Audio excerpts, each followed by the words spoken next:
ఇక ఆడు కనుక మళ్ళీ ఓట్లు ఆడికి గంట వేస్తే జగన్కి పట్టిసీమ పోద్ది, రాజధాని ఉండదు, ఏది ఉండదు కాబట్టి ఆడికి ఓట్లు ఇవ్వరు ఇవ్వక. జగన్ అనేది ఇక రావడం కష్టం. కలిస్తే కాంగ్రెస్లో కలిసిపోతాడు అంతే. అంతే.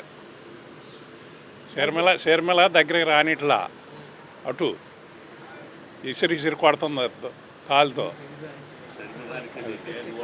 కాంగ్రెస్ పార్టీ అధ్యక్షురాలు కదా, కాంగ్రెస్ పార్టీ అధ్యక్షురాలు షర్మిల. ఇప్పుడు మద్దతు అది ఇవ్వనంటుంది షర్మిల జగన్కి, కూటమి తరఫున, ఇండియా కూటమి తరఫున. 10 ఏళ్ళు పర్ల బాగా. ఈ చంద్రబాబు నాయుడు గారు అధికారంలోకి రాగానే అవినీతి చేస్తున్నారని అంటున్నారు కదా, ఎవరనేది? వైఎస్ఆర్సీపీ వాళ్ళు అంటున్నారు కదా. వాళ్ళు ఈ 30 రోజులు కూడా తట్టుకోలేకపోతున్నారు. ఇప్పుడు పెద్దిరెడ్డి పాపాలన్నీ బయటపడుతున్నాయి ఒక్కొక్కటి. అందరూ ఒక్కొక్కటి అరెస్ట్ అయ్యాక జైలు ఇప్పుడే మొదలైంది. ఇక ఇప్పుడు మొత్తం రెవెన్యూ శాఖలన్నీ భూదందాలు జరిగినాయి. ఈ చిత్తూరు జిల్లాలో ఎక్కువ జరుగుతున్నాయని ఇప్పుడు మనకు వార్తలు వస్తున్నాయి. అవి ఒక్కొక్కటి బయటకు వస్తున్నాయి. అసలు అక్కడ 1,45,000 ఎకరాల కుంభకోణాలు జరిగినాయి అనేది న్యూస్లో చూస్తున్నాం ఇప్పుడు మనం. అది ఎంతవరకు నిజమో నిదానంగా బయటపడుతుంది. మరి జగన్మోహన్ రెడ్డి గారు ఎందుకు ఢిల్లీ వెళ్ళారంటారు? ఢిల్లీ పాడి ఏముంది, ఏమీ లేదు. ఇదంతా చేయటానికి ఇక్కడ పార్టీని కాపాడుకోలేడు, సావలేడులే. కానీ ఇదంతా డ్రామా, ఇదంతా వదిలేస్తే బాగోదు. ఇప్పుడు సీఎంగా ఉండగా ఇప్పుడు ప్రెస్ మీట్ పెట్టారు అక్కడ. ఇప్పుడు ఈ నెల రోజుల్లో 3-4 సార్లు ప్రెస్ మీట్ పెట్టాడు. అది ఎందుకంటారు మరి? ఇదివరకు ఎందుకు పెట్టలే? అంతా షోయింగ్, ఏమీ లేదు. ఆయన ఎవడు నమ్మరేక. పరిపాలన బాగానే ఉంది అంటున్నారు కదా. ఏం బాగుంది? మా దరిద్రం ఓటు వేసిన వాళ్ళు లబ్బును ఏడ్చారు. మా భూముల రేట్లు అన్నీ పడిపోయినాయి.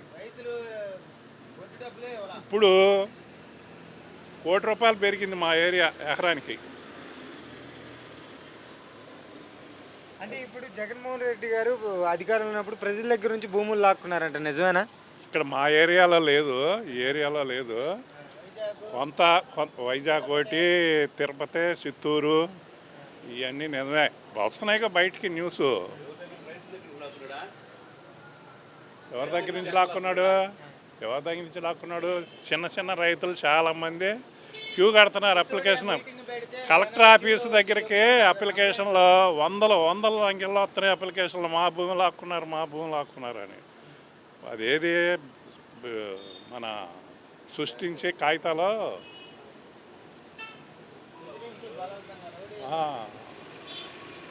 ఏదో బెనామీ పేర్లు పెట్టుకొని వాళ్ళని బయటకు వెళ్ళగొట్టేసి అవన్నీ బయటకు వస్తున్నాయి.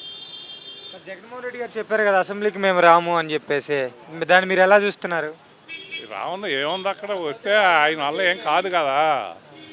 అక్కడ వస్తే జగన్ వల్ల చేసేది ఏం లేదు కాబట్టి రాడు. వస్తే మంచిది, వచ్చేదన్నా ప్రజల సమస్యల మీద పోరాడితే మంచిదే. మరి రావట్లేదు కదా. మరి నేను ప్రజల కోసం ధర్నా చేస్తున్నా అంటున్నారు కదా. అవన్నీ షోయింగ్ అంతా ఏం లేదు. ప్రజలు ఎవరు నమ్మరేక. ఏదో కొంతమంది ఉంటారు, బాగా పిచ్చి ఉంటుంది కదా, వాళ్ళు ఉంటారు. అలాగే రాజధానికి 15,000 కోట్లు సెంట్రల్ గవర్నమెంట్ ఇచ్చింది కాబట్టి దాన్ని ఎలా చూస్తారు సార్ ఈ ప్రాంత వాసులు? ఏమో బ్రహ్మాండం, ఎలా చూసేదేమో మంచి డెవలప్ చేస్తారని అనుకుంటున్నాం మేము. అలాగే land title act government cancel చేసింది దాన్ని అది బాగానే ఉంటుంది.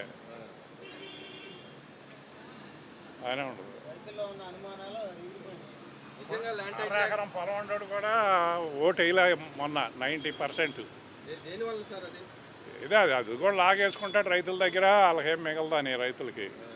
కొంతమంది వైసీపీ బాగా నమ్మకం ఉండేవాళ్ళు వాళ్ళు నమ్ముతారు.